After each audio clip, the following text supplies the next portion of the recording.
Bienvenue sur Radio Melon, vous êtes dans Ciné Melon, je suis Arnaud Espingal, votre hôte, et aujourd'hui j'ai avec moi... j'ai encore avec moi Daniel Conversano, mais c'est fou, mais on se quitte plus. Bah, il se trouve qu'on aime le cinéma tous les deux alors. Mais on vit ensemble ou quoi? On va dire qu'on est gays. Actuellement on vit ensemble, mais pour des raisons Oui, professionnelles. Faut pas le dire, faut surtout pas le dire, mais Faut c'est pas grave, préserver la magie. Ouais. c'est trop tard. Alors ce soir dans Ciné Melon, c'est un super film encore. C'est la deuxième émission de Ciné Melon, c'est notre deuxième émission. Ouais. C'est un grand moment pour nous d'ailleurs. On sait pas si vous avez aimé la première parce qu'elle n'est pas encore diffusée, et puis on s'en bat les couilles de toute façon, que vous aimiez ou pas, on les fait quand même. Bah, on aime parler des films qu'on... Voilà. Et on va le faire que vous aimiez ou pas, de toute façon, on va imposer cette émission. Alors ce soir, c'est quoi? Qu'est-ce qu'on a vu là, Daniel? On vient de voir un bon film, on s'est tapé, c'était quand même assez long, 2h15, Ouais. 2h20. Même plus, hein. Même plus, ouais, mais c'était un vrai plaisir. Gone Girl. Gone Girl, de David Fincher. Je sais pas comment ça se prononce in English. Gone Girl. Gone La Girl. fille partie, c'est ça, la fille La fille partie, ouais, la fille partie. Ouais. Gone Girl de David Fincher avec Ben Affleck, Rosamund Pike, Neil Patrick Harris, Tyler Perry. Voilà, donc c'était un bon moment de cinéma quand même. Moi, je suis un fan de ce film, je sais pas pour toi. Ouais, alors je suis un peu plus mesuré que sur Robocop. J'ai pas un extrême plaisir à voir le film, mais c'est un très bon film de cinéma. C'est un très bon film de cinéma, comme David Fincher est un excellent réalisateur. David Fincher, alors on rappelle qui est David Fincher, pour ceux qui ne le connaissent pas, c'est le réalisateur d'Alien 3, c'est le réalisateur de Seven. Les deux plus connus, on va dire, c'est Seven et Fight Club. Fight Club, qui sont deux superbes films. Mais c'est vrai que finalement, sa filmo n'est pas énorme, alors on pourrait tout citer. Il y a eu The Game avec Michael Douglas. Qui est un film génial aussi. Ouais, assez mésestimé, mais un bon film. Panic Room que j'adore absolument, avec Jodie Foster avec Forest Whitaker. Oh là là, j'adore Forest Whitaker, qui est un de mes acteurs préférés, hein, tu vois quoi. Ah, t'es pas si raciste que ça en fait. Bah non, quand un noir est bon, je le dis quoi. C'est avec son petit œil en moins comme ça, il est extraordinaire. Non, il est génial. Et dans ce film, dans Panic Room, il est excellent d'ailleurs. Ouais. Il est vraiment excellent. Il y avait Jared Leto aussi, et il y avait la petite, comment elle s'appelle, Kirsten Stewart. Elle était toute jeune. Ouais, d'accord, je me rappelais pas. Si. Ouais. Et il a fait quoi d'autre? Alors moi, il y a un film que j'adore de lui, c'est Zodiac. Zodiac. Sur le tueur en série qu'on n'a jamais retrouvé là. J'adore ce film. J'aimerais d'ailleurs qu'on fasse un ciné melon sur Zodiac. Un peu long. Ah non. Ouais. Moi je kiffe. Moi je suis un peu vénère contre cette mode des films de 2h30 quoi. Sérieux? Ouais. Bah, tu vois, moi c'est l'inverse. Les films sont trop longs aujourd'hui. Moi c'est l'inverse. Moi je suis frustré quand un film fait moins d'1h30. Tu vois, au cinéma, il faut payer genre 11€ ta place de cinéma. Et que tu tapes un film de moins d'une heure et demie, je suis vénère. L'argument des prix des places, je suis d'accord. Moi j'aime quand un film est long, quand un film est chargé, tu sais qu'il y a plein de trucs. Et quand c'est une fresque, ça va. Mais quand c'est un truc type thriller, je trouve ça trop long. Mais bon, ça n'engage que moi. Il a fait aussi The Curious Case of Benjamin Button. Ouais. Le mec qui vieillit à l'envers, il naît vieux. Puis... C'est pas mon préféré, j'ai beaucoup aimé ce film quand je l'ai vu, mais c'est vrai que c'est pas mon préféré David Fincher. Il est étrange, un film étrange. Et The Girl with the Dragon Tattoo, un de mes préférés, c'est aussi The Social Network. Donc sur l'histoire de la création de Facebook. Voilà, c'est un film à voir absolument quoi. Ouais. Et Gone Girl qui est sorti donc il y a 2 ans, que moi personnellement j'étais le voir au cinéma 2 fois, donc avec 2 filles différentes dont une ex. Et non mais c'est important de dire quoi. C'est bien, il faut le dire parce que justement une ex avec qui j'avais été le voir m'avait fait la misère. Ah ouais, d'accord. Et ça m'avait fait marrer parce que justement à l'époque on avait vu ce film et j'avais fait beaucoup de parallèles, tu sais, justement entre ma relation avec elle et ce film. Et voilà, je voulais simplement le souligner quoi. Cécile, je pense à toi. Parce que c'est... t'es encore accro un petit peu, je l'aime bien. C'est une Parisienne, mais les Parisiennes elles sont toutes un peu comme le personnage de Amy d'ailleurs, je trouve. Ah ouais? Ouais, un petit peu. Ouais, moi j'ai plus l'impression qu'elles sont perdues dans cette ville insensée qu'est Paris que... Parce qu'elle est quand même maîtresse de son destin, cette personne. Bon, de toute façon, il faut qu'on raconte l'histoire aux gens qui... On va raconter l'histoire. Alors déjà, on commence, on rappelle, il y a des gros spoilers. Là, surtout que c'est un film de suspense. Voilà. Autant Robocop, il n'y a pas trop de suspense. Là, quand vous allez écouter ça va vous gâcher le film. Donc, si vous ne l'avez pas vu, vous arrêtez l'émission tout de suite, vous allez vous taper Gone Girl, et ensuite vous revenez et vous écoutez l'émission. Voilà, on est sur de la préséance en fait. Voilà. Donc des gros spoilers, on vous prévient tout de suite. On va raconter l'histoire, alors Daniel, raconte-nous cette histoire. C'est l'histoire de la vengeance d'une femme qui est... Non, tu peux pas commencer comme ça. Mais non, c'est vrai. Oui, mais on peut pas commencer comme ça. C'est physiquement ce qui se passe. Physiquement ce qui se passe. Mais pour l'instant, au début, c'est la disparition d'une femme. Non, mais là, tu me demandes finalement de faire un synopsis allongé. Moi, j'aime raconter la structure même du truc. Il commence violemment. Genre, est-ce que c'est un drame? Est-ce que c'est... Les gens se demandent, est-ce que c'est un film historique? Est-ce que c'est machin? C'est un thriller à la base. C'est un thriller. Sur la disparition d'une femme. Hitchcockien, voilà quoi. Sur la disparition d'une femme. Voilà. Et on soupçonne au début que c'est donc... Alors, on pense qu'elle est morte au début. On pense qu'elle est morte, on pense qu'elle déjà elle a disparu, et on soupçonne que c'est Ben Affleck, puisqu'il a un comportement très bizarre. Ouais, une sorte de je m'en foutisme. Voilà. Et on pense que c'est aussi, voilà, que c'est un peu le méchant de l'histoire, finalement. Est-ce que c'est lui qui l'a tué? Parce qu'il y a un montage parallèle, en fait. Je sais même pas si on dit ça parallèle, c'est-à-dire que ça se passe à la fois dans le présent et dans le passé, avec des flashbacks. Et dans le flashback, on a le point de vue de la femme qui, en voix off, explique les malheurs de son couple à travers son journal. Donc au début, effectivement, ça nous envoie sur une fausse piste. On a l'impression que on va apprendre l'existence d'un meurtre. Et peu à peu, on se rend compte que c'est la nana qui a manigancé toute seule son enlèvement. Mais bien manigancé, quoi. Voilà. C'est ça, quoi. Oui, tout à fait. Alors, déjà, ce qu'il faut dire, c'est que c'est une femme extrêmement intelligente, qui est au-dessus de la moyenne, je veux dire, des hommes et des femmes. Ça doit être une femme qui a un QI de 140, 150, 150. Et c'est important de le souligner parce que c'est la base de sa vengeance, en fait. Elle ne supporte pas, parce que pourquoi elle commence à... Alors, c'est multifactoriel, mais entre autres choses, elle s'est abandonnée en lui, et lui l'a déconsidérée et l'a trompée. Voilà. C'est vrai. Et donc ça, elle n'a pas supporté. Elle se dit, moi qui suis une femme, elle a une très haute estime d'elle-même, donc il faut que je me venge à la hauteur de l'affront qu'il m'a fait subir. Et elle se venge plutôt bien. Faut reconnaître qu'elle se démerde plutôt bien. Mastermind. Mastermind, quoi. D'ailleurs, si on peut donner un conseil aux gens, ne trompez pas votre femme. Voilà. En tout cas, pas quand elle a 150 de QI. Voilà, non, faites gaffe, quoi. Faites en sorte que ça se sache pas, quoi. Ça peut amener des emmerdes à un moment donné, quoi. Voilà. Donc, le film commence. Alors, le film commence justement sur un plan de Rosamund Pike, alors, qui est une actrice absolument géniale, qui est absolument magnifique. Donc, qui est l'actrice principale. L'actrice principale, justement, qui joue le rôle d'Amy. Donc, c'est une main qui caresse la tête, en fait. Ouais. Et on entend une voix off qui dit j'aimerais savoir, alors je me souviens plus trop, mais j'aimerais savoir ce qu'il y a dans sa tête. D'accord. Genre, mais c'est un peu pervers, genre je voudrais ouvrir sa tête pour savoir ce qu'il y a à l'intérieur. Oui, un désir de meurtre déjà sur cette belle blonde. Il y a une sorte de chiasme mise en scénique parce que ça termine aussi sur ce plan-là, quoi. C'est vrai, voilà, c'est vrai, ouais. C'est un cercle parfait en fait ce film. J'adore les films qui sont des cercles parfaits, qui commencent avec le même plan et qui terminent avec le même plan. J'adore ça. C'est très stupide, mais je trouve ça génial. Ouais, c'est des petits trucs de mise en scène. Et donc au début, on assiste à la rencontre au final, au début en fait. Oui. Et on voit un Ben Affleck qui est très beau dans ce film. Moi là, j'ai toujours détesté Ben Affleck en fait, mais je trouve que dans ce film, il déchire, quoi. Bah, c'est vrai que avec son acolyte Matt Damon, pour moi c'était quand ils avaient 20-25 ans, c'était la génération des nouveaux acteurs qui arrivaient. Puis on les aimait pas parce qu'ils étaient hyper lisses. Ouais. Nous on avait eu tous les acteurs des années 80-90, même à la limite un Travolta, c'est un mec qui avait encore, il y avait du feeling avec Travolta. Le mec il dansait, voilà, il chantait, il y avait quelque chose, tu vois, il y a un côté un peu, voilà. Et ensuite il a fait des films d'action, enfin voilà. Mais là Ben Affleck, je veux dire, c'était Ben Affleck et Matt Damon d'ailleurs, c'est intéressant. On va parler de ça parce que c'était des mecs qui étaient moches, tu vois.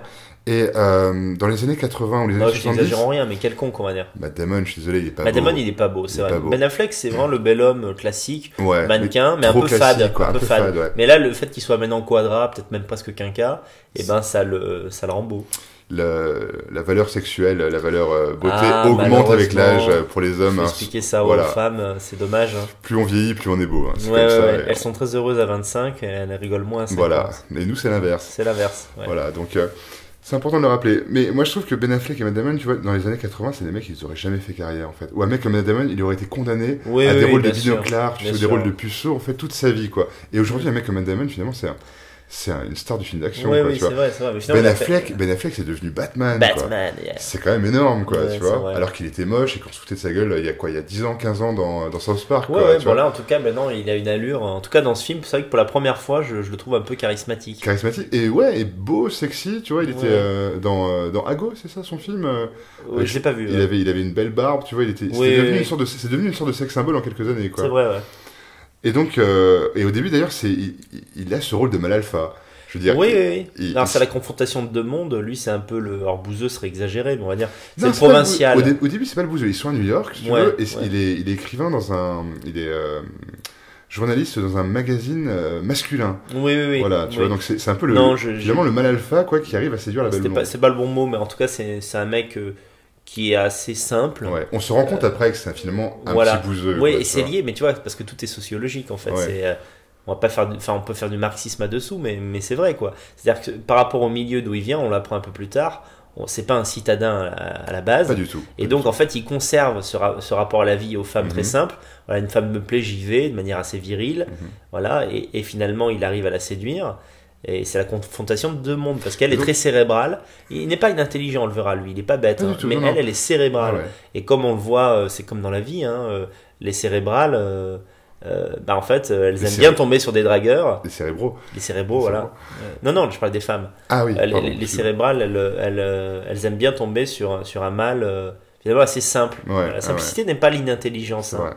D'ailleurs, en fait, il arrive à la séduire au début parce qu'il joue une sorte de rôle. Il joue le rôle du New-Yorkais, du mec un peu à l'aise, quoi, du mec. Oui, c'est vrai. C'est un rôle qui se donne au final, quoi. Et oui, d'ailleurs, on le dit même dans le film à un moment donné, c'est de la pure drague. La drague, c'est de l'invention. C'est du fake, quoi. Oui, mais il fake pas son rapport à la vie qui est décontracté.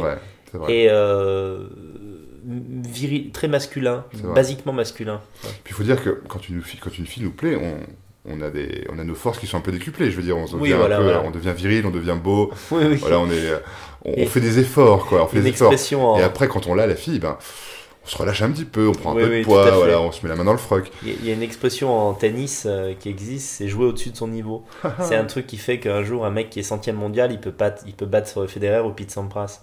Bah, des fois, quand une fille t'excite vraiment, tu peux être dans un niveau de drague où tu sors le meilleur de toi-même, ça dure 3 jours. Et après, tu pètes au lit et la vie recommence, quoi. Non, pas au bout du 3e jour, c'est trop tôt. C'est du pur Daniel Covertano, là. C'est plutôt du Dubosc, mais on... voilà. Ne parlons pas de Franck Dubosc. Bon, alors sérieusement, on revient un peu dans le film, là. Donc il a séduit, et donc ensuite... voilà, la vie suit son cours, et de New-Yorkais, il passe finalement à des gens qui vivent au Missouri, en fait, puisque sa mère a un problème sa mère a un cancer, voilà. donc il s'est obligé de retourner justement dans le Missouri, et c'est là un peu finalement que les choses se dégradent, quoi. Elle commence déjà, leur couple se délite. À cause de le facteur financier. Le facteur financier, c'est un film qui parle aussi de la fameuse crise de 2008, justement, où après 3 ans de relation, d'ailleurs c'est intéressant, le film commence en 2005 où ils se rencontrent, et 3 ans après, donc parce que l'amour dure 3 ans, le couple se délie un petit peu, quoi, à cause justement d'une conjoncture économique qui n'est pas en leur faveur. On se souvient tous de la crise économique de 2008, ça nous a tous un peu affectés, et là justement ça détruit un couple. On remarque finalement, quand on se retrouve au chômage, quand on n'a plus d'argent, le couple a du mal à survivre, quoi. Surtout qu'en plus, c'est important. Déjà, donc à contrario de ce qu'on a dit au début, effectivement, lui, c'était une figure virile à l'entame. Il la drague comme les hommes d'antan savaient draguer. Mais dès le début, dans leur couple, le rapport est biaisé parce que ce n'est pas lui qui ramène le plus d'argent, c'est elle qui en a.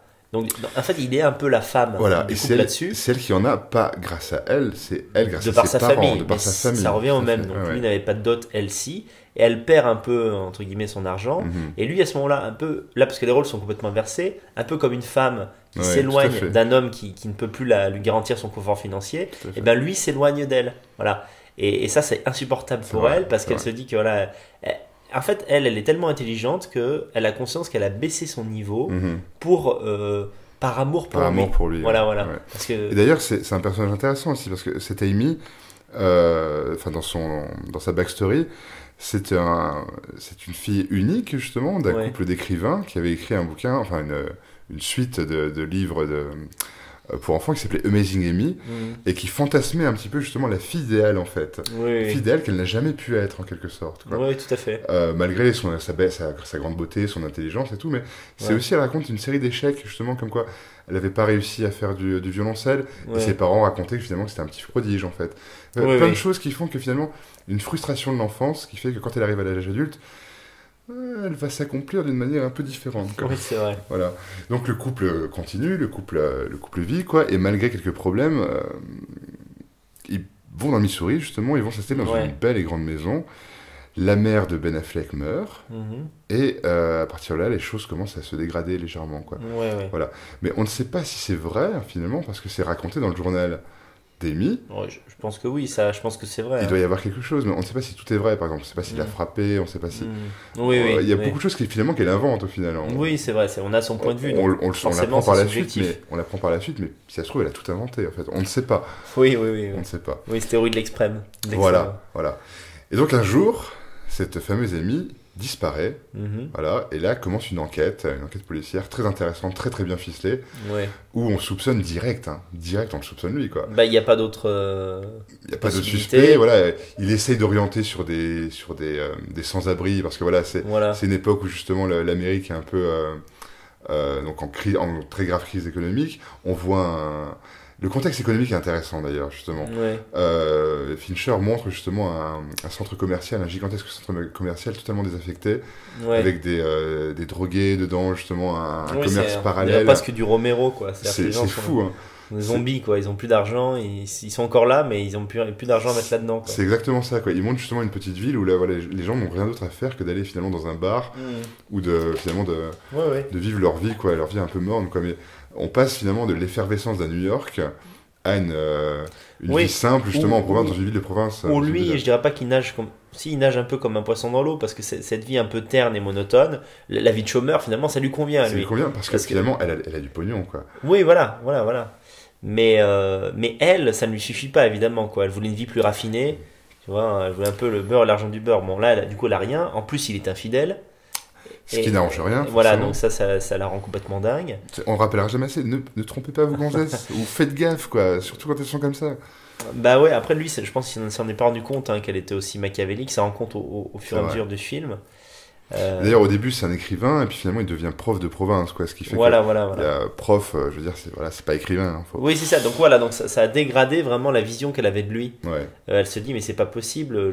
Chaque jour, je suce la queue d'un mec qui ne vaut rien. Voilà. Un pauvre prof qui finalement, la seule aventure d'un prof, c'est de se faire une de ses élèves, quoi. Voilà. En plus, c'est minable. C'est vraiment le parcours classique du prof, c'est qu'il arrive à 35-40 ans. Qui se tape une élève qui est très très amoureuse de lui parce que c'est la relation maître-élève. Il n'y a rien de plus lamentable qu'un prof qui se tape une élève, sérieusement. Non, mais je vois très bien ce qui peut l'exciter. Peut-être dans une situation similaire, je ferais la même chose. Mais c'est minable parce que c'est des mécanismes qui peuvent être, je veux dire, tu peux, enfin, étape par étape, expliquer comment une élève finit par être amoureuse de son prof. Tu vois, ça devient un peu son père de substitution, celui qui sont un peu beaux, et tout ça dure 3-4 ans, et après le mec revient toujours à sa femme. C'est ça qu'elle ne comprend pas d'ailleurs, c'est que je suis persuadé que si elle n'avait pas fait tout ce bordel, lui ne l'aurait jamais quitté. Il l'aurait peut-être quitté 1 ou 2 ans. Il disait dans le film qu'il voulait la quitter, justement, le jour où elle a disparu. Oui, tout à fait, mais parce qu'il approche de la quarantaine, donc il y a cette crise. L'autre, elle a 20 ans, donc évidemment, une fille n'est pas casse-couille à 20 ans, elle se donne intégralement, c'est magnifique, c'est une enfant encore donc, dans l'esprit. Donc c'est évidemment plus sympa de baiser avec ça qu'une nana intellectualiste de 40 ans qui casse les couilles et qui, pendant que tu lui fais l'amour, réfléchit à je sais pas quoi, tu vois. Donc on ça se comprend de son côté. Le conversationnel qu'on connaît à ce moment-là. Non, parce que moi je préférerais quand même être avec. Alors elle est machiavélique, mais je préfère être avec une fille intelligente, plus cérébrale. Mais pour le sexe, je crois que c'est Baudelaire qui disait ça. Il n'y a rien de plus excitant qu'une femme conne. Parce qu'une femme conne, comment dirais-je, elle va être dans les sens, dans la sensorialité pure en fait. Tu vois, elle va s'occuper de toi, elle va s'occuper d'elle, de son propre plaisir. Ça fait toujours un peu une frigide d'une nana trop intelligente, tu vois quoi. Mais bon, elle compense par d'autres qualités. Bon, là on sort du film, quoi. C'est vrai, donc Amy disparaît, voilà, les recherches se mettent en branle. Il y a une formidable mobilisation de la population, quoi. Et on voit un Ben Affleck qui est pas en phase, quoi. C'est pas le mari qui est inquiet pour sa femme. On sent on prend cette indifférence pour de la culpabilité. Voilà. Ou pour, justement, c'est peut-être lui le coupable, on sait pas trop, quoi. Et on le voit comme un peu comme un idiot à un moment donné. Il fait des erreurs grossières. Par je m'en foutisme, il fait des erreurs grossières. Au fond, on a l'impression que lui, il est certain que personne n'a tué sa femme. On n'a jamais l'impression que dans sa tête, il se dit, en fait, ma femme a été tuée. Il sent qu'il y a un truc louche, il n'arrive pas à comprendre quoi. En fait, c'est juste qu'il l'aime plus. C'est juste qu'il... il y a un moment, il s'en bat vraiment. Il le dit d'ailleurs à un moment donné dans le film, un peu plus tard, il dit, j'ai ressenti un soulagement. Lui, je pense qu'il croit simplement qu'elle est partie refaire sa vie, quoi, ailleurs. Bon, il y a ça. Alors le premier point très intéressant du film, qui en dit beaucoup sur la société d'aujourd'hui, qui est très vrai, c'est qu'évidemment, tout le monde soupçonne le mec. Forcément. Et les médias sont tous contre lui. C'est vrai. Voilà, quoi. Et d'ailleurs, oui, c'est un peu normal. Justement, rien que dans son comportement, mais il y a aussi un moment où, par exemple, quand il est au commissariat au début, il y a son père qui est là, en fait. Son père qui est dans une maison de retraite, qui est un peu fou, et il est obligé de le ramener, et il a une réaction complètement disproportionnée, en fait. Mais je ne sais même plus qu'est-ce qu'il lui dit. il dit ouais, tu me casses tes couilles et tout, et puis il le ramène, et puis dans la voiture il parle pas, on entend la fameuse chanson que t'as chantée d'ailleurs à ce moment-là, Fear the Reaper. Don't fear the Reaper. Et il le ramène, et à la fin quand il le ramène à la maison de retraite, il n'y a même pas un regard pour son père, quoi, tu vois, donc il y a une sorte de mépris pour le père, quoi. C'est important dans le personnage. Oui, c'est vrai, c'est vrai. D'ailleurs, sa sœur, elle est une sœur jumelle qui tient le bar. Avec lesquels par contre sont très attachés. Très attachés, oui, parce que c'est des frères jumeaux. Qui lui dit, oui, finalement, quand t'es comme papa, enfin, je veux dire, c'est une insulte quand elle lui dit ça, quoi, tu vois. Oui. Donc il y a un problème avec le père très important, quoi. Et la mère qui est morte d'un cancer. Donc l'enquête suit son cours et forcément on soupçonne Ben Affleck d'être le responsable, quoi. Ouais, il a les médias, il a la population contre lui. Toute la population contre lui. Il se démerde mal et tout. Et il y a juste sa sœur finalement qui est persuadée de son innocence parce qu'elle le connaît, quoi. Elle sait qu'il n'est pas capable de faire ça, quoi. Mais sinon tout le monde est contre lui, quoi. Et en particulier les femmes. En particulier, voilà, les médias, la police et effectivement les femmes, quoi. Et alors c'est marrant parce que il y a plusieurs personnages de femmes qui sont à la fois fascinés par lui, tu vois, et qui dès qu'il fait une petite erreur se retournent directement contre lui, en fait. Oui, en fait toutes les femmes de ce film sont des Amazones. Qui sont très puissantes sur le plan intellectuel, qui ont une position sociale importante, et comme on le disait pendant qu'on le voyait, je sais pas si c'est une volonté du réalisateur, mais tous les hommes paraissent un peu eunuques, y compris les flics. Surtout il n'y a pas flics. du tout la figure du flic, comme Robocop, c'est le contraire. Là on n'est plus en 87, on est en 2016. Non, on voit des flics justement avec des raies sur le côté, très minces, très maigres, mais ça correspond à l'époque. Des têtes d'enfants, ils ont des gueules d'enfants. C'est ça, un décor un peu à la Yann Barthesque, tu vois. Et l'enquêteur principal, c'est une femme d'ailleurs, qui fait très bien son boulot, mais qui le soupçonne direct aussi. Mais d'ailleurs, je dois dire que dans le film, les femmes sont très peu excitantes, parce qu'elles sont très masculines. Elles sont très masculines, et je trouve qu'elles ont toutes des défauts. C'est-à-dire que tous les personnages féminins sont magnifiés par leurs défauts. C'est ça qui est assez incroyable, quoi. Il y a juste Amy, Rosamund Pike, qui est magnifique, quoi, et qui, même elle, finalement, à la moitié du film, parce que là, on arrive au moment où finalement on se rend compte que Ben Affleck ne l'a pas tué. Bien sûr.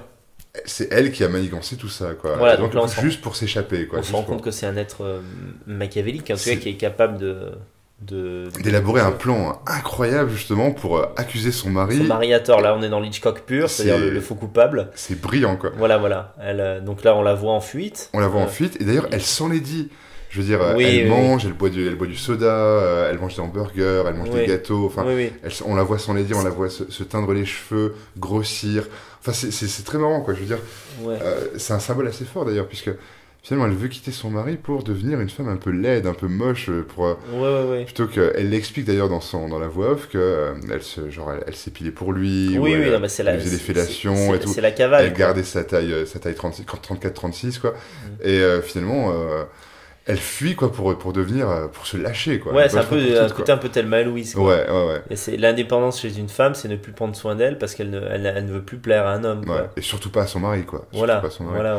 Mais il faut quand même dire que quand on dit qu'elle est machiavélique, c'est que blessée, parce que elle a ressenti une forme de mort. Quand elle a été trompée par ce mec qu'elle considère à juste titre comme inférieur à elle intellectuellement, elle ne l'a pas supporté. D'avoir fait tous ces efforts. Elle l'a pas supporté. Pour ça, au final, c'est une mort, en fait. Et comment dire. Et comme en fait elle ne l'a pas supporté, elle veut mettre fin à ses jours, par exemple. C'est prévu dans son plan. C'est vrai que c'est prévu dans son plan. Donc elle veut détruire le mec, mais ensuite elle compte se tuer, quoi. Voilà. Bon, il lui arrive un certain nombre de péripéties qui pour moi sont de l'ordre du détail. Elle est partie avec de l'argent, finalement elle peut pas rester là-bas. Donc elle a un plan B après. Elle a un plan B. Oui, bien sûr, elle a un plan B. Alors c'est absolument affreux, quoi, parce que ce personnage est absolument génial. Je veux dire, elle le joue d'ailleurs magnifiquement bien, quoi. Mais ce personnage est d'un machiavélisme absolu, quoi. Pour moi, c'est un méchant féminin qui est absolument génial, quoi. Donc à un moment donné, elle perd son argent parce qu'elle rencontre des white trash, on peut dire le mot, quoi. Qui d'ailleurs ont pas le 1% de l'intelligence qu'elle a, elle, mais par contre ont cette intelligence des rapports humains. Les ploucs ont souvent ça. C'est-à-dire que quand tu mens à un plouc, il s'en rend compte. Une fille aussi intelligente, aussi machiavélique qu'elle se fait avoir par deux white trash complètement stupides. Qui vraiment se rendent compte qu'elle cache un truc. Il détecte le fait dès le départ. Donc ici, si on la dépouille, elle ira pas au flic. Et c'est ce qui se passe. C'est génial, quoi. Non mais c'est ça. Et donc elle va retrouver un de ses l'amour d'enfance, si on peut dire ça, amour Ouais, d'enfance, à sens unique. à sens Du unique, côté quoi. du mec, mais pas du sien. qui est interprété par Neil Patrick Harris. C'est le mec qui joue dans Alors, How I Met Your Mother, non? C'est pas lui? Neil Patrick Harris, effectivement, c'est le mec qui est connu pour How I Met Your Mother, mais c'est aussi un personnage très important dans Starship Troopers. Mais c'est surtout, alors pour les gens de ma génération, vous êtes sans doute trop jeunes, vous qui nous écoutez là maintenant, mais c'est Neil Patrick Harris, c'est Dr. Doogie. Dr. Doogie, c'était une série quand on était jeune dans les années 80-90 en fait, où c'était un jeune docteur Ah oui. Oui, tu te souviens, si, tu te souviens. Ah, maintenant je me rappelle. C'était un tout jeune docteur, c'était un enfant en fait, qui était un fou. prodige, et il était docteur, je sais plus, Ah à oui. 14-15 ans, ou un truc Oui, comme maintenant ça. je me Quoi. rappelle. Et c'était Dr. Doogie, voilà, c'est un peu le sweetheart of America. Ouais, d'accord. Ouais. Et donc c'est toute l'Amérique l'aime, quoi. Mm. Et d'ailleurs, c'est intéressant qu'il ait pris justement cet acteur Oui. pour jouer ce personnage, quoi, en fait. Oui, parce que le sweetheart des années 80-90, aujourd'hui est un pauvre con de 40 ans Voilà. qui a réussi socialement, mais Ouais. qui se fait écraser par tout le monde. Les impôts, l'État, Ouais. ses femmes. D'ailleurs, Neil Patrick Harris est gay. C'est important de le Ah oui, rappeler. en vrai, dans la vraie vie. Dans la vraie vie, il est gay, ouais. Bah, Ouais. tu vois, tout s'explique. Tout s'explique. Ouais. Et donc, et là, c'est un mec, d'ailleurs, il interprète le rôle magnifiquement. Mais Ouais. c'est un mec parfait, quoi, si tu veux. Oui, C'est- c'est-à-dire que Il est beau, il est jeune. dans il une est- société saine, si tu prends sur le papier ce qu'est ce mec, il a toutes les femmes à ses pieds. C'est Quoi. clair, c'est clair. Et là, donc, il a de l'argent, il a un magnifique chalet, donc...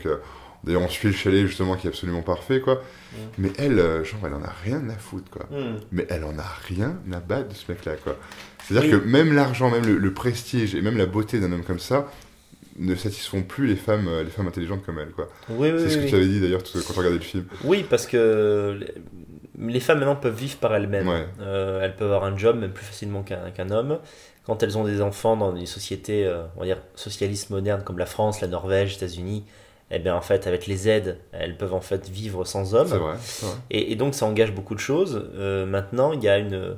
Elles n'ont plus besoin de nous. Voilà, Elles ont voilà, plus besoin de nous. voilà. Tout à fait.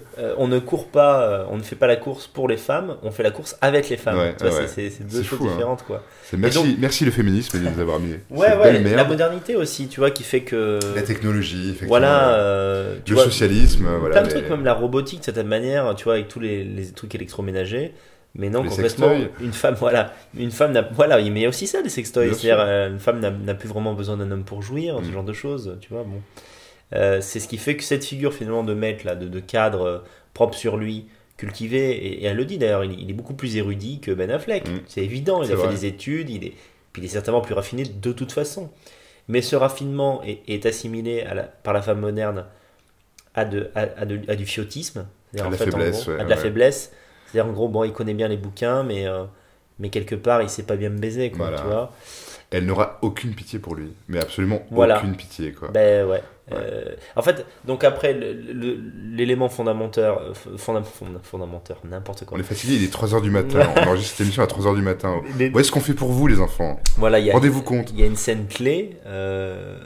Il y a une scène vraiment clé, c'est que elle se réfugie chez ce mec, donc évidemment, elle lui révèle tout. Elle lui dit voilà, je suis pas vraiment morte, je suis partie parce que Ben Affleck, on se Il a marie, abusé de moi. il a abusé de moi, etc. Et lui, par amour, accepte cette version débile. Alors qu'elle avait jeté 20 ans plus tôt, quoi. Ouais, elle est jetée comme une merde. Et Comme lui, il une voit ça comme une providence. Il se dit, mais en fait, elle était dans l'erreur. Et ça, c'est une erreur que font souvent les mecs. Tu sais, c'est un peu. Les mecs, vous êtes trop naïfs, quoi. Arrêtez. C'est un peu comme tomber amoureux d'une pute, quoi. Voilà. Tu vois, d'une prostituée réelle, quoi. Tu sais, elle te dit, ah bon, bref, en mode taxi driver, quoi, tu vois. Et non, mais c'est vrai, tu sais, genre, c'est vraiment la faiblesse de... Non, c'est Mais- la faiblesse de l'homme moderne. mais, hein. ouais, mais c'est important de le signaler parce que pour moi, c'est la même faiblesse qu'ont les gauchistes vis-à-vis des immigrés. Mhm. C'est-à-dire, quand à un moment donné, un homme est dans le. Vraiment, ben, finalement, dans la gentillesse irréfléchie. Ouais. Genre, tu te tournes sur ce qui te semble faible, parce qu'une femme te paraît toujours faible par rapport à toi, tu vois. Et c'est horrible de voir une femme pleurer. C'est vrai, c'est triste. c'est très triste, tu vois. Mais il faut comprendre les raisons. Est-ce que c'est motivé par quelque chose ou est-ce que c'est une vraie tristesse, Ouais. quoi. Et donc là, il perd complètement ses moyens et il dit, mais ouais, mais en fait, il y a 20 ans, elle s'est fait complètement abominer par ce mec. Mais en fait, c'est moi qu'elle aime, tu vois. Donc la grosse erreur pour lui, quoi. Fatale erreur. Ensuite, donc voilà, il y a le moment clé du film où elle loge chez lui, dans une espèce de refuge, et elle voit passer à la télé Ben Affleck qui, pour sauver son beefsteak, a le coup de génie de passer dans une émission de type un peu comme les émissions de. Bah, il y a qu'aux États-Unis qu'il y a ça, en fait. Oui, c'est les fameux. Comment on appelle ça?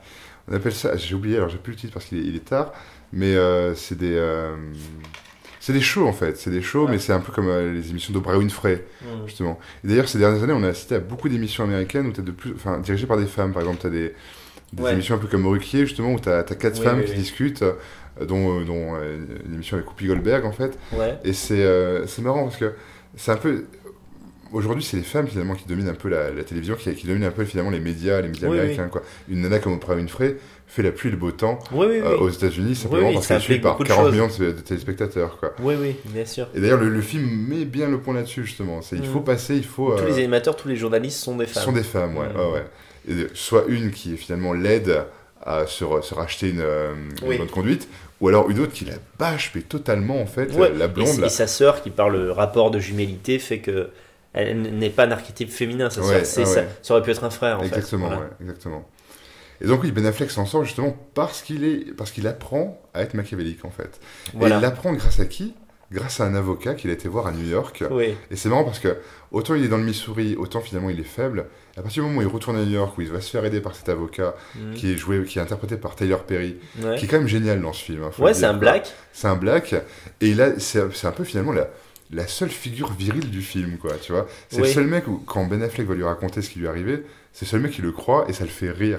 Parce que, genre, comme s'il avait l'habitude, justement, que les mecs voient plein de choses. Voilà. Comme s'il avait l'habitude que les mecs modernes se fassent baiser régulièrement par des femmes de cette manière. Ben Affleck lui dit, voilà, je suis sûr que ma femme n'est pas morte et qu'en fait, elle a manigancé tout ça pour me le faire payer mon activité avec elle. Lui, il le croit et donc ils élaborent une stratégie qui est pour conquérir. Alors à ce moment-là, ils savent pas en fait où est la nana, ils savent même pas qu'elle va.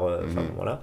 Mais ils élaborent une stratégie qui est de dire toute la vérité au public, c'est-à-dire avouer qu'il avait une liaison, dire que c'était pas un bon gars, mais que c'est pas meurtrier. Voilà. Tu vois, une phrase qui est. En quelque sorte, dire la vérité, tout simplement. Mais en fait, c'est la vérité avec ce facteur émotionnel, c'est-à-dire qu'il surjoue un peu le mec chagriné.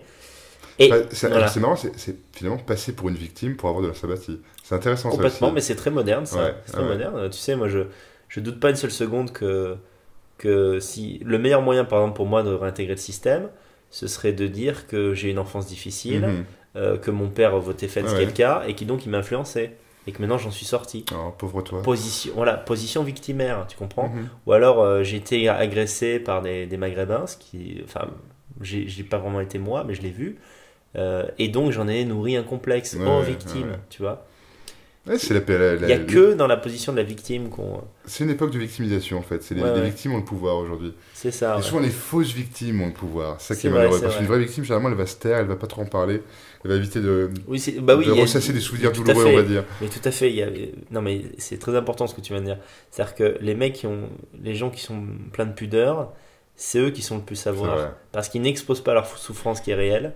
Et moi, je le vois vraiment être le contraste entre les pays de l'Est. Alors bon, là, on est en Hongrie, par exemple. Bon, là, ça va mieux économiquement. Mais les pays de l'Est où, si tu veux, tu vis avec 200 balles, il n'y a pas de plainte. Ces gens-là ne se plaignent jamais. C'est fou. Et à côté de ça, nous, on a des Maghrébins, en fait, qui ont élevé la chialerie à un niveau de... Non mais il y a un level, parce qu'on dit souvent que par exemple les juifs se plaignent beaucoup, etc., la Shoah, tout ça, machin. Ah non, il y a pire. Il y a les Maghrébins. Non mais les Maghrébins, c'est ou les Blacks qui se plaignent de la colonisation. C'est c'est-à-dire qu'en fait, les mecs vivent dans un HLM, c'est pas assez bien.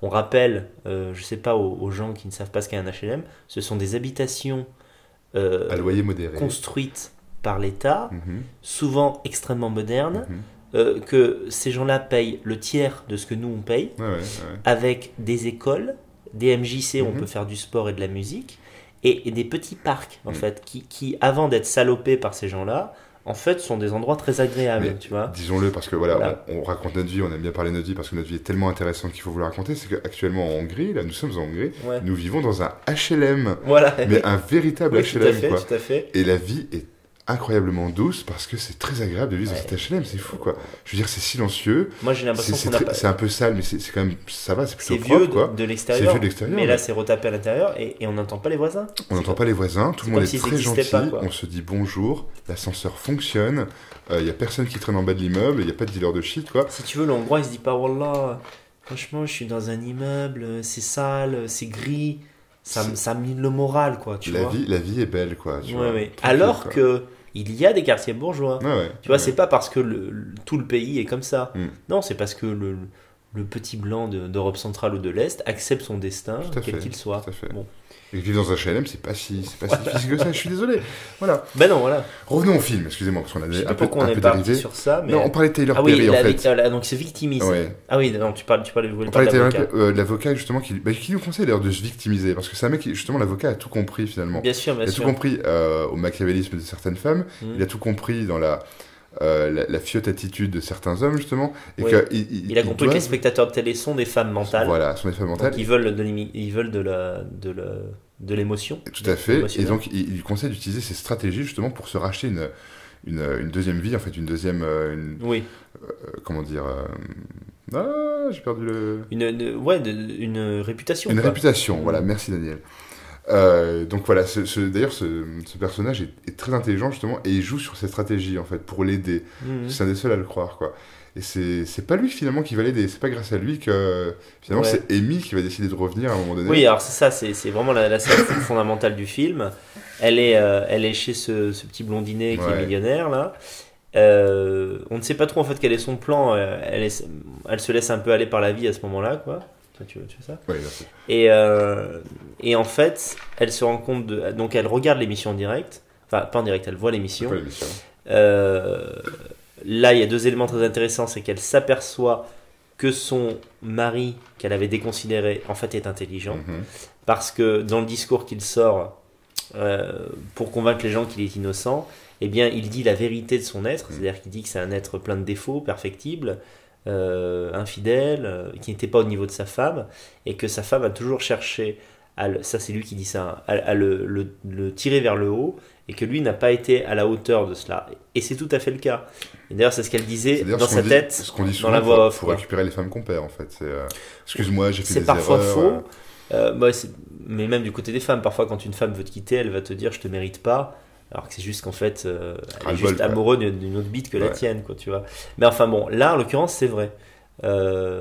Et donc, elle est touchée par ça, parce qu'elle se dit, mais merde, en fait, il est beaucoup moins con que ce que je croyais. C'est juste un mec un peu simpliste dans son rapport à la vie, et qui est esclave de sa queue, quoi, tu vois. Donc finalement, tout à coup, il y a un changement dans sa tête, elle se dit, mais en fait, il m'a pas tant humilié que ça. Il faut juste que je revienne et que je change 2-3 petites options pour retrouver ma vie. Là, il y a vraiment ça change du tout. À côté de ça, pendant qu'elle regarde cette émission, elle a cette espèce d'endive, ce mec un peu guimauve, à moitié métrosexuel. Cette scène est géniale. Il dit métrosexuel, tu vois, vraiment le mec. Cette scène est géniale. Et il y a ce moment vraiment génial, on a rigolé tous les deux, tu sais. Il se sert du vin. Pendant l'émission, elle est très concentrée sur ce que dit son mari, qu'elle aime encore. Lui se sert du vin et le simple bruit du vin versé dans le verre la gêne. Elle a un regard de tueuse. Tout à fait, non mais tout à fait. Moi j'ai déjà vécu ça, tu sais, j'ai déjà été dans cette position-là, pas parce que je suis spécialement fragile, mais que j'ai déjà vécu le regard de mépris d'une femme qui ne t'aime plus ou qui ne t'aime pas. Ça m'est arrivé en une ou deux occasions et c'est terrible, tu vois. Bon, moi c'était un peu le contraire, j'étais un peu un mec à la Ben Affleck, un peu je m'en foutiste, artiste. Et une femme au début, c'est quand tu la baisses bien, elle peut tomber amoureuse de toi, même si tu ne corresponds pas à l'archétype d'homme qu'elle cherche. Et puis petit à petit, quand elle se rend compte de quelle est ta nature profonde, tu peux la dégoûter, tu vois. Et je sortais avec une meuf comme ça qui, en 2 mots, qui certainement rêvait d'une vie normale avec un mec cadre, tu vois, avec des pensées, machin. Et moi j'étais un mec un peu destroy dans ma façon de vivre, et du coup elle avait du mépris pour moi, et j'ai ressenti cette chose là, tu vois, une espèce de frisson de dégoût où tu vois que même l'idée d'avoir une relation sexuelle avec lui, avec ce mec la rend malade. La rend malade, ouais. D'ailleurs c'est la relation sexuelle qu'ils ont est un cauchemar absolu d'ailleurs, puisque c'est à ce moment-là où elle le tue en fait. Basic Instinct, quoi. Basic Instinct, quoi. C'est vrai. Et c'est particulièrement sanglant, cette scène est particulièrement bien faite, quoi. Donc là du coup il y a un deuxième plan improvisé, celui-là, c'est qu'elle se dit, plan de secours, voilà, pour réintégrer ma vie, je vais faire croire que ce mec qui m'a hébergé en fait m'avait séquestré, ce qui explique pourquoi j'étais absente, pourquoi je suis parti. Compétition victimaire, elle est au top du top. Elle est au top niveau.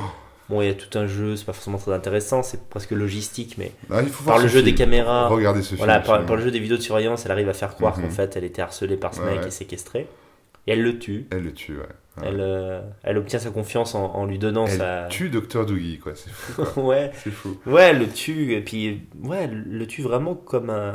Salement, d'une manière. mais Ouais. c'est très sale. On va pas le dire, C'est mais sale, c'est vraiment très sale. C'est vraiment Ouais. c'est affreux, quoi. Ouais. Donc après, elle retourne justement, comme si de rien n'était, Comme quoi. une fleur. Comme une fleur, un mois après, donc ensanglantée La de grand jeu partout. d'actrice. Grand, magnifique jeu d'actrice. Et alors, elle se jette dans les bras de son mari, quoi. Et là, cette scène, j'adore cette scène. Lui, il quand comprend tout de dit, suite qu'il y a une entourloupe. ouais, quand il lui glisse à l'oreille, parce qu'il y a tous les médias qui sont autour, en Ouais. fait, le monde entier les regarde, quoi. Elle lui dit fucking bitch, et elle feint de s'évanouir à un moment donné, Ouais, quoi. ouais. C'est du grand cinéma, quoi. À la fois de bonheur et d'épuisement. Voilà. Et là, bon, bah, c'est l'épilogue. Il reste C'est 10-15 l'épilogue, minutes. ouais. Et en fait, finalement, c'est là où ce personnage est absolument magique, c'est que elle retourne toute la situation à son avantage, quoi. Ouais. C'est absolument brillant, quoi. Et justement, et finalement, et tout en laissant Ben Affleck dans cette position de, oui, c'est un homme qui a fait des erreurs et tout, mais il peut s'améliorer, il va faire des efforts et tout, on va sauver notre couple. Enfin, Oui. Tant que vous voyez pas le film, vous comprenez pas comment ça peut se finir comme ça, parce que finalement, ça se finit comment la version qu'elle donne, les flics l'acceptent. Ouais. Elle revient au foyer après être revenue de l'hôpital.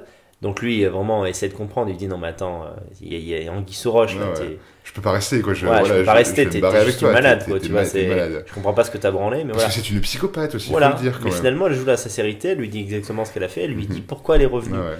Ça paraît difficile à expliquer, mais en fait, en gros, elle attendait quelque chose de ce couple, et lui a réussi à le lui donner à travers ce passage télé.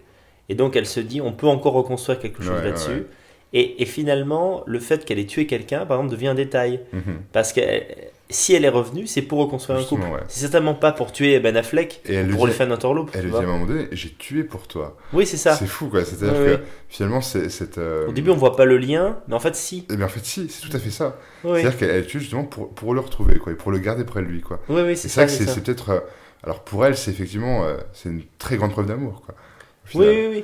Oui, finalement, c'est à ce moment-là que le film fait un peu penser à The Game. C'est que tu as l'impression que tout ça a été un jeu Ouais, pour, même si c'était morbide, parce qu'il y a eu un mort, pour que Ben Affleck se rende compte, voilà, en sorte, à quel point elle était importante et qu'est-ce qu'elle était prête à faire si lui déconnait, et aussi pour revenir vers lui, quoi. Donc c'est Et du coup, ça le met dans une position où finalement, il ne peut plus la quitter. Parce que justement, si un jour il la quitte, qu'est-ce qui va lui arriver, quoi? Qu'est-ce qui va se passer s'il ose déconner dans ce couple, quoi? Il y a à la fois une peur et en même temps une fascination, Ouais. parce que c'est beau aussi d'être avec une femme qui finalement t'aime tellement et pour qui, je sais pas, elle a décidé finalement, c'est son choix. Ouais. Pour elle, ce serait un échec que son couple foire. Ouais. Non, je crois qu'elle le dit vers la Elle fin. le dit, Voilà. Et donc, de voir une nana qui se bat autant, et ben en fait, ça te motive aussi, quoi. Tu vois, le couple, c'est aussi une motivation. Hein. C'est du, tu vois, c'est de la méthode Coué. Hein. Ça va marcher, et puis ça marche, quoi, tu vois. Donc ça paraît un peu dément à raconter comme ça. Non, mais c'est une très belle allégorie justement du mariage, je trouve. C'est-à-dire qu'effectivement, c'est coûte que coûte, quoi. C'est un véritable sacrifice. Et d'ailleurs, le meurtre du docteur Doogie, dans un sens, c'est un sacrifice. C'est véritablement un sacrifice justement pour revenir auprès de l'être aimé, quoi, et le conserver, quoi. Et à la fin, elle se retrouve avec un pouvoir total sur lui. Mais un pouvoir. Ce dont on va parler maintenant, c'est que effectivement, aujourd'hui, les femmes ont un pouvoir énorme sur les hommes, quoi. Alors là, c'est un peu excessif, c'est joué... Qui est octroyé par la société. La société, comme entité... Oui, voilà. Il ne faut pas voir qu'il y a un lobby des femmes qui a mis les femmes tout en haut. C'est que ce n'est pas un complot. Il se trouve que, par la force des choses, les femmes ont plus d'indépendance. Et une femme indépendante devient la maîtresse de l'échiquier, quoi. Tout à fait. Pour le meilleur comme pour le pire. On sait que c'est quand même fou à quel point, Arnaud, la société a changé. Il faut quand même se rappeler qu'il y a un peu plus de 100 ans, une femme n'avait pas le droit de divorcer, quoi. C'est fou, hein. Je sais pas si on se rend compte, quoi. Non, mais il y a 70 ans, elles n'avaient pas le droit de voter non plus, quoi. Oui. Mais ça, à la limite, ouais. Mais là, ça concerne la politique, tu vois, quoi. Alors, on le voit que ça a une influence parce que, par exemple, en Autriche, ce sont les femmes, quand il y a eu l'élection présidentielle qui va être refaite, là, quand il y a eu l'élection, les femmes ont voté massivement pour le candidat de gauche, tu vois. Donc ça, effectivement, ça a une implication politique. Bien sûr. Mais le côté, l'impossibilité du divorce, c'était hyper structurant en termes de société, quoi. C'est-à-dire que la femme, elle ne pouvait pas partir, c'est pas possible. Et du coup, ça crée une attache. Elles étaient obligées d'aimer leur homme, même si c'était un gros connard. Et ben malgré tout, ça faisait tenir une société. Tu vois quoi. Aujourd'hui, c'est plus le cas. C'est plus le cas. C'est un peu justement les femmes qui dominent le game, faut le dire. Oui, en particulier dans des pays comme les États-Unis ou la France. Alors, aux États-Unis, il y a des choses grotesques, comme par exemple l'harcèlement sexuel. Même quand c'est pas prouvé, une femme arrive à se débrouiller. En France, c'est sur la garde des enfants. Enfin, c'est absolument scandaleux. L'homme ne l'obtient jamais, même en cas d'infidélité de la femme. Enfin, c'est dément. Mais on voit des papas monter sur des grues justement manifester pour avoir les droits des enfants. On voit pas beaucoup de femmes faire ça. Ouais, en fait, et du coup, Gone Girl, c'est un film qui est très moderne. Parce que pour moi, c'est un film qui... Je sais pas s'il prend position, mais il montre ce qu'est les rapports hommes-femmes en fait en 2010. Moi, je pense que le film prend position clairement, quoi. Clairement. C'est-à-dire qu'il explique clairement justement que Ben Affleck est l'instrument total justement de ça, quoi. Et il s'en sort un moment un minimum, quoi. Mais à la fin, il se fait quand même baiser, quoi. L'homme se fait baiser justement. D'ailleurs, souvent les flics sont aux ordres d'une femme. On voit d'ailleurs des femmes qui sont pas forcément belles, qui ont différents genres, qui ont différents styles, quoi. À un moment, quand Amy se fait braquer dans son camp de vacances, dans son camping, c'est la femme qui a eu l'idée de pousser le mec à la braquer. Tu vois, c'est les femmes qui ont un peu ce pouvoir, quoi. C'est les femmes qui ont du pouvoir, quoi. Au niveau des médias, c'est les femmes qui dominent. Je veux dire, il y a une sorte de domination féminine. C'est le patriarcat, quoi. C'est l'incarnation du patriarcat. Et ce film montre aussi... Le matriarcat, tu veux dire maintenant. Le matriarcat, pardon, excusez-moi, lapsus. Et ce film montre aussi, je trouve que... D'ailleurs, c'est elle qui décide quand elle va avoir l'enfant. C'est elle qui décide quand elle va avoir l'enfant. Je sais pas, elle s'injecte son sperme, je sais pas ce qu'elle branle. C'est elle qui domine tout, en fait. C'est elle qui domine tout. Et notamment les médias, quoi. Et d'ailleurs, je trouve que ce film est une magnifique satire sociale, en fait. Il montre d'ailleurs, à un moment donné, pendant qu'ils sont encore à New York... la femme rentre du travail en fait et l'homme est couché dans le canapé en train de jouer à Call of Duty ou Battlefield, je sais plus quoi, et elle lui reproche d'avoir dépensé de l'argent pour un laptop ou d'avoir dépensé de l'argent pour une PlayStation. Elle lui dit oui, tu es trop dépensier en fait. Et lui, il lui dit, mais toi, t'as dépensé 1 million pour tes parents et j'ai pas le droit d'acheter 2000 balles de... À ce moment-là, il est réduit un peu au rôle d'enfant. Voilà. Et elle lui dit, non, mais ne me fais pas passer pour ce que je ne suis pas, en fait. Ça veut dire que même s'il ose dire quelque chose, même s'il ose se plaindre, en fait, elle a quand même l'ascendant sur lui et elle dit, non, tu n'as pas le droit de me faire ça, en fait. Tu n'as pas ce droit, quoi. Ben Affleck n'a pas beaucoup de droits, finalement, que celui de subir. Non, il subit vraiment le film tout, comme ça. Il subit tout. Il me fait penser, je sais pas pourquoi, à Gary Grant dans La mort aux trousses, quoi. C'est-à-dire que... J'adore ce film, et ça, Gary Grant, il est un peu idiot dans ce film. Il est un peu un grand dadé qui... qu'est-ce qui se passe? Je me fais baiser à chaque fois. Ouais, c'est pas qu'il est con, mais il se fait avoir plein de fois, en fait, quoi. Il finit par se sortir un peu par miracle. Et il me fait penser à ça, Ben Affleck dans le film, quoi, tu vois, c'est... Et puis on montre, je veux dire, voilà, il montre un centre commercial. Je veux dire, pour moi, c'est vraiment quand je parle d'incarnation justement de la société, pour moi c'est vraiment le film qui parle le mieux, qui décrit le mieux les années 2000-2010 en fait. Il parle de la crise économique, on se retrouve qu'effectivement quand on se retrouve sans job c'est très difficile de faire survivre un mariage, qu'on est obligé de quitter les villes comme New York pour aller en province, que l'homme perd son job avant la femme, souvent qu'il se retrouve plus souvent au chômage que la femme. C'est ça. On voit un centre commercial totalement désaffecté avec des drogués qui se prennent de la crystal meth en fait, tout un marché parallèle qui est limite toléré par la police locale. On voit les portables, les selfies par exemple, on voit l'harcèlement, les rumeurs qu'on fait par exemple sur un pauvre mec, qui peuvent se retourner du jour au lendemain et faire qu'un mec qui était décédé la veille devienne une sorte de mini-héros qu'on prenne en pitié en quelque sorte. C'est une société purement hystérique. Parce que c'est ça l'hystérie, c'est changer de point de vue en fait au gré de l'émotion très rapidement, d'une polarité à l'autre en fait.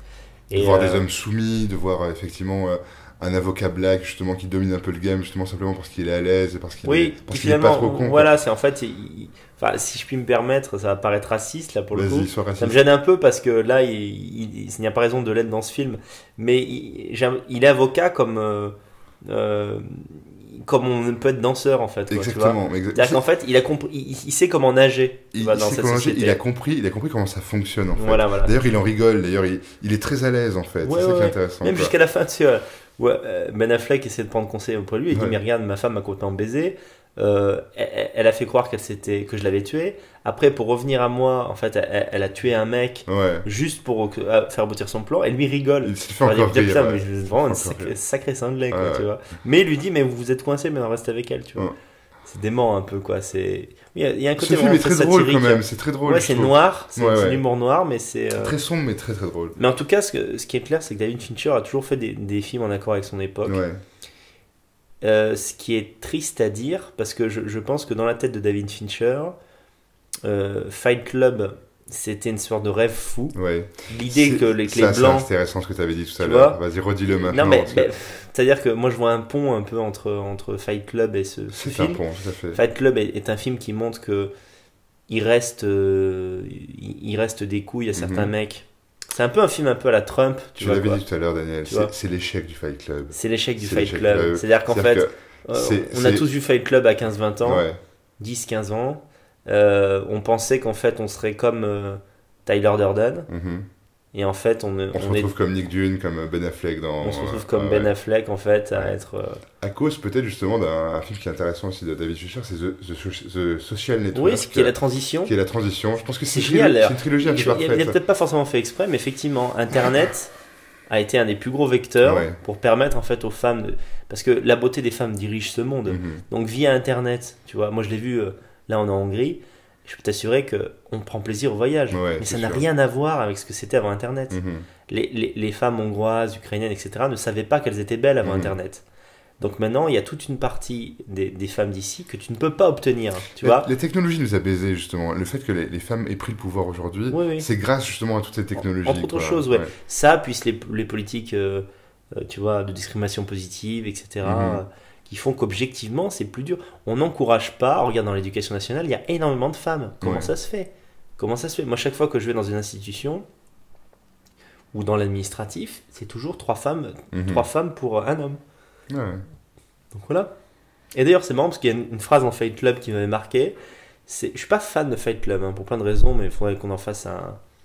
Un cinémelon spécial. Ouais. Mais il dit voilà, on a été une génération d'hommes élevés par des femmes. Mhm. Je pense pas que ce soit bon. Il y a cette Ouais, phrase ouais, dans ouais, Fight Club. ouais. Et moi, je vois vraiment ça au niveau de l'éducation nationale aujourd'hui. Moi, j'avais pas. Ouais, j'avais beaucoup de profs femmes Mhm. et j'avais pas de figure virile à laquelle m'attacher. Tu vois, j'ai jamais Ouais, eu ouais. un. Moi, j'aurais aimé avoir un mec un peu avec le bagou de Soral comme professeur. Mhm. Tu vois quoi. Même, tu vois, mon père, tu vois, en tout cas, il prétend, peut-être que mon père ment, tu vois, mais qu'il était très séducteur quand il était enfant. Quand il était enfant, n'importe quoi, quand il était plus jeune. Plus jeune. Et donc, mais il m'a pas transmis ça, tu vois. Ouais.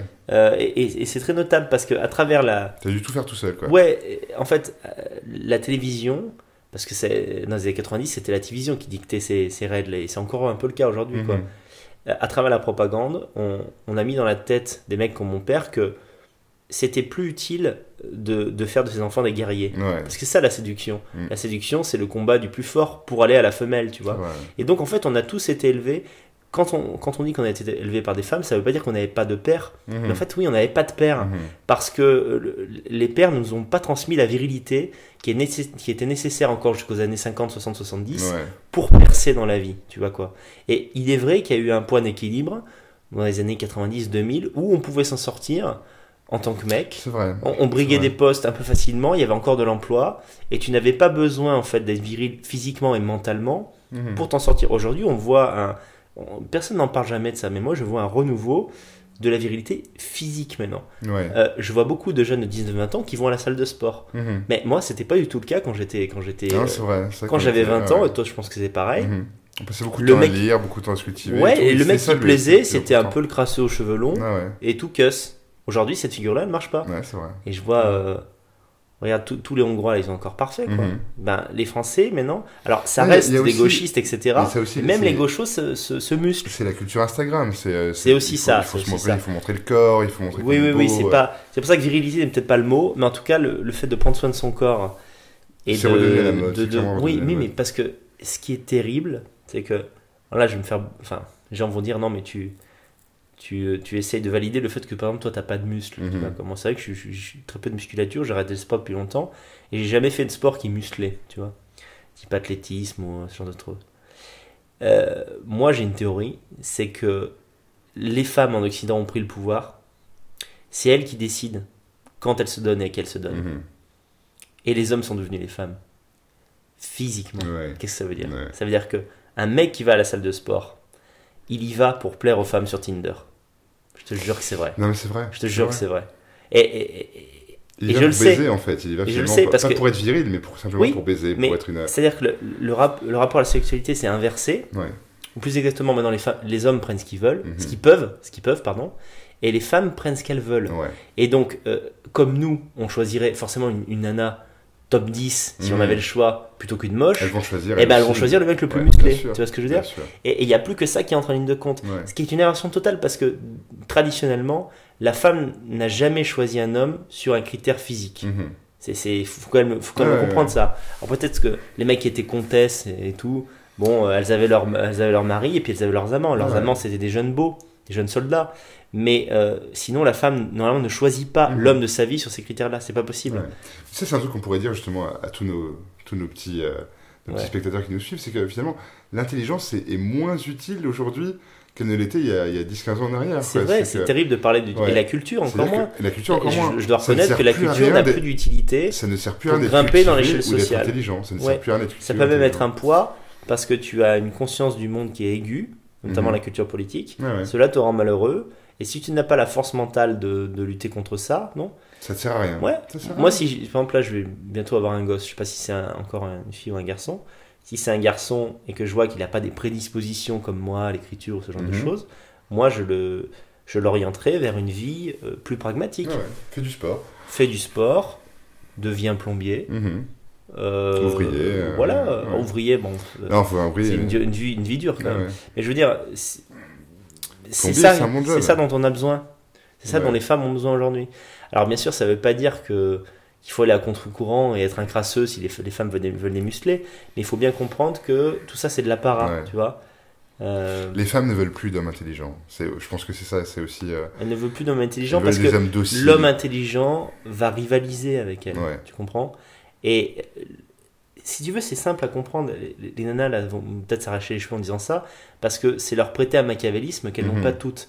Mais moi, je parle toujours à une échelle de société globale. Il y a toujours des femmes à sauver. Il y a toujours bien sûr, on fait des généralités. Ne prenez pas vos cas pour des généralités. C'est ça. Mais il faut bien comprendre un truc. Quand tu domines, pourquoi tu laisserais ta place à quelqu'un? C'est clair. Tu vois? C'est comme, je veux dire, c'est évident qu'aujourd'hui, le féminisme a mis des femmes, a couronné les femmes. Maintenant qu'elles sont là, qu'est-ce qui est le plus dangereux pour elles?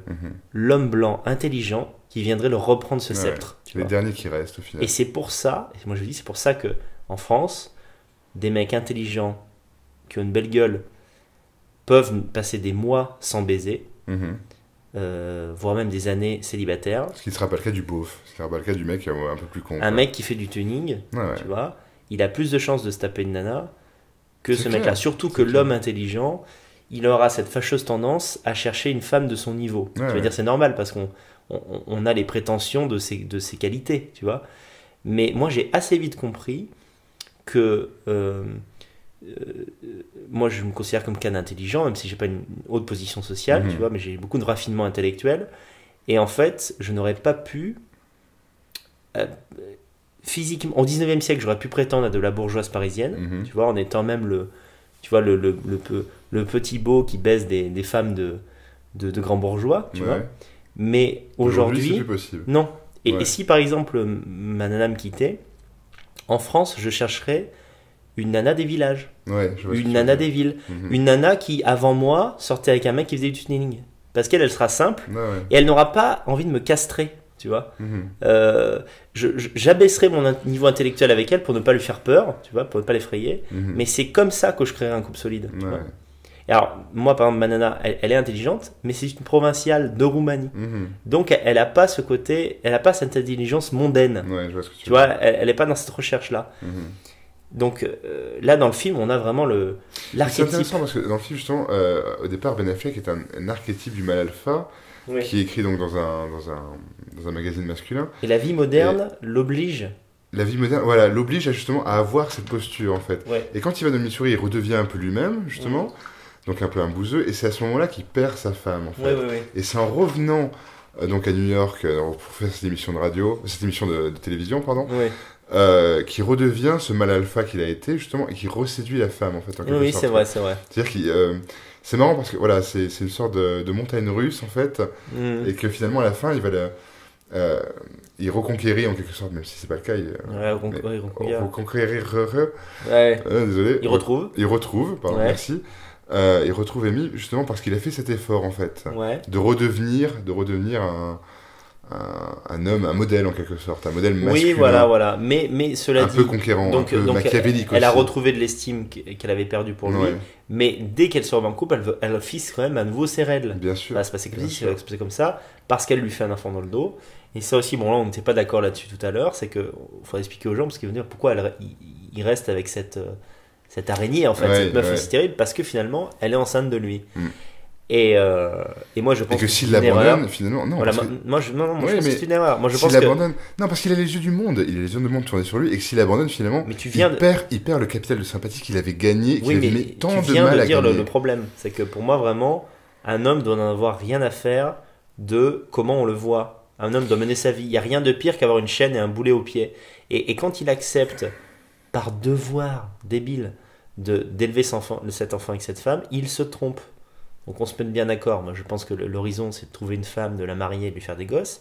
Mais quand vous êtes avec une harpie qui va vous rendre la vie impossible, vous castrez jusqu'à la fin de vos jours, il faut se casser. Tu sais que tu peux recréer un foyer avec une autre femme. Beaucoup d'hommes sont contraints de rester avec des harpies justement parce que la famille est là, parce que voilà, il y a un job, moi, je te et dis il y a des relations sociales il y a une pression sociale aujourd'hui qui est importante. Aujourd'hui, tu es en couple sur Facebook, tous tes amis le voient. Si demain tu te sépares de ta femme et tu as un enfant et tout, je l'expliquerai. Tu vas l'expliquer quoi? Par un statut Facebook? Tu vas parler à quoi? À tes 200, 300 amis? Tu vas leur dire je reloue. Mais je ne penserai pas à eux, Arnaud. Je penserai à ma vie.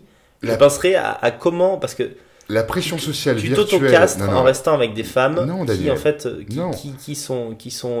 qui te sinistrent en fait. Bien sûr, mais la pression sociale et surtout virtuelle aujourd'hui justement avec les réseaux sociaux et tout fait que tu es contraint. Moi je connais beaucoup d'hommes, j'ai beaucoup de potes de ma génération, de mon âge qui sont malheureux avec leur femme, je dirais pas les noms justement pour les sauver quoi, mais ils restent avec elles quoi. Ils me disent je suis pas si heureux que ça, mais j'ai pas le choix, tu vois. Ils ont tort. C'est un peu comme justement il y a un siècle, les femmes qui étaient obligées de rester avec leur mari qui était dégueulasse, tu vois, parce qu'elles pouvaient pas divorcer en fait. Mais tout ça est basé sur... c'est inversé. Oui, mais tout ça est basé sur par exemple l'attache que on peut avoir à ses enfants. Tu as raison. Mais il faut pas oublier que nous sommes des blancs, Arnaud. En fait, nous avons conquis la planète entière.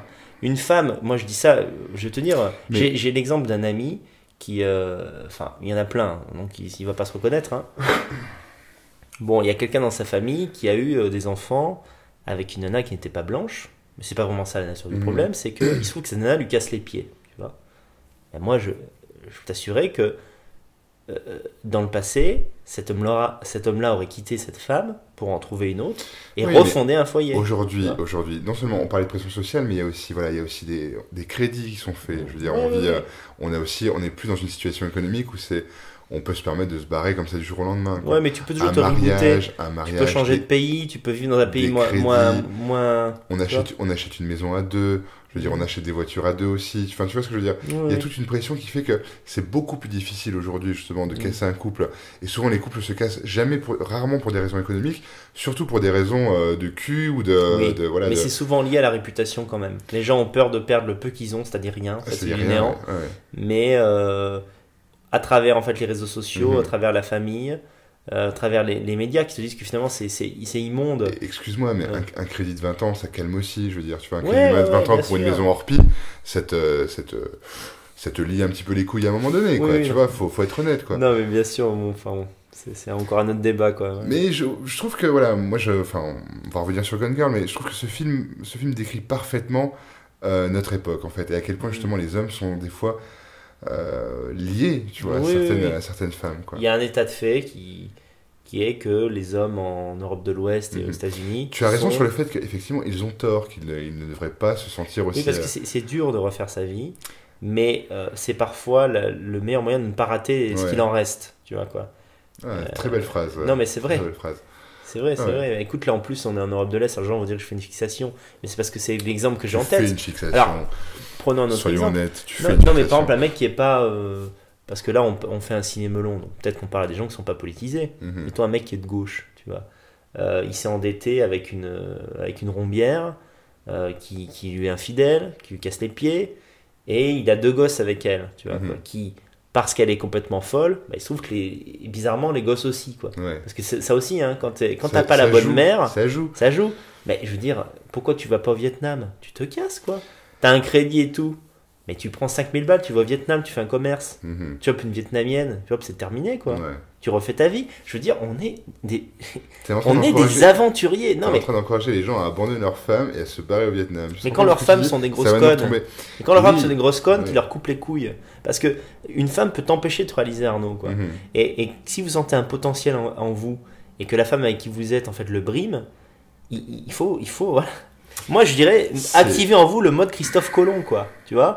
C'est-à-dire que, et là, ça peut être le voyage intérieur. Ça se traduit pas forcément par un exil. Ça peut être autre chose, juste changer de femme. Il faut du courage pour faire ça. Mais le courage, il faut qu'ils en aient, les gens. Ouais. Tu vois, on a cette devise à Savelos, le courage monte à cœur. Tu vois? Et ben, le courage, dans toutes ses formes. Par exemple, je veux dire, aussi affronter une période de célibat. C'est parfois nécessaire. C'est vrai. Tu vois, c'est vrai. Parce le célibat, ça reboot, hein, c'est très bien. Ouais, voilà. Alors, là, on parle à des gens qui, des fois, n'ont pas baisé depuis 3 ans. Alors, ils vont s'ouvrir le veine, ils vont dire tout vaut mieux que le célibat. Mais quand tu as passé 6-7 ans en couple ou marié avec une femme qui t'a mis les couilles dans un étau, eh ben, il faut avoir cette force à un moment donné d'être seul pendant un moment. C'est vrai. C'est difficile. Tu sais qu'il y a beaucoup de mecs, il y a beaucoup de clodos blancs que tu vois. C'est souvent des hommes quittés. C'est souvent les hommes quittés. Ils s'en remettent jamais. Les hommes qui se suicident, les hommes blancs qui se suicident. En fait, il y a un fort taux de suicide chez les hommes blancs. C'est souvent des hommes qui se sont fait laminer par des femmes. Moi, ce film est l'occasion de dire à tous les hommes qui m'écoutent souvent, vous n'êtes pas seuls. Vous n'êtes pas seuls. On est tous un peu dans la même galère. Et surtout, c'est dur parce que c'est réapprendre à être des hommes.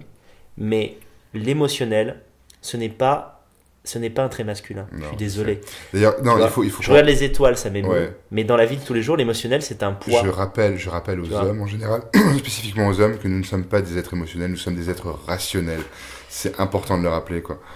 Arnaud, j'irai plus loin que ça. Une déception amoureuse qui te fait déprimer pendant 6 mois, 1 an. Tu vois, des hommes, je pense encore à elle. C'est une tare. C'est vrai. C'est une tare de virilité. D'accord ? Je suis d'accord. Le monde est peuplé de femmes. Il y en aura d'autres. L'amour, c'est beau parce que c'est une construction.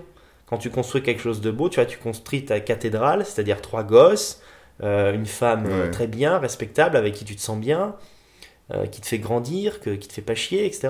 Là, ça a du sens. Quand l'amour, c'est tu vois, un truc aigre où tu es mis en boule comme ça parce que tu te fais rouler dessus par l'autre, c'est de la merde. Tu vois ? Ah, je suis d'accord, je suis plutôt d'accord. Mais effectivement, Gone Girl, c'est très difficile. Gone Girl montre la. Alors après, bon, effectivement, il y a un rapport avec la société actuelle, mais dans Gone Girl, le personnage féminin est quand même très particulier parce qu'il est très intelligent. Elle est hyper imbue d'elle-même, et donc en fait, c'est pour ça qu'elle monte tout ce merdier, quoi. C'est une vision hypertrophiée de la réalité. Mais enfin, c'est quand même bien sûr. Mais il y a un petit côté satire.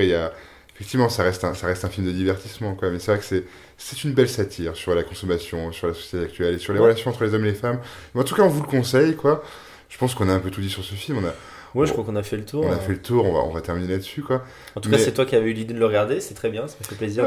C'était... le film nous a plu, en fait. On a bien kiffé, et puis il fallait qu'on en parle. Il faut qu'on parle de ce genre de film. On vous réserve d'autres belles surprises dans les prochains Ciné-Melon. Et bien sûr, il y a toujours les autres émissions de Radio Melon qu'on vous conseille d'écouter. Les Enfants Terribles, mon podcast, et les interviews Radio Melon. Et on vous réserve des belles petites surprises pour le mois de novembre. On vous en dit pas plus, mais ce sont des belles surprises. Ça va vous faire plaisir. Vous allez être accro à Radio Melon, je vous promets.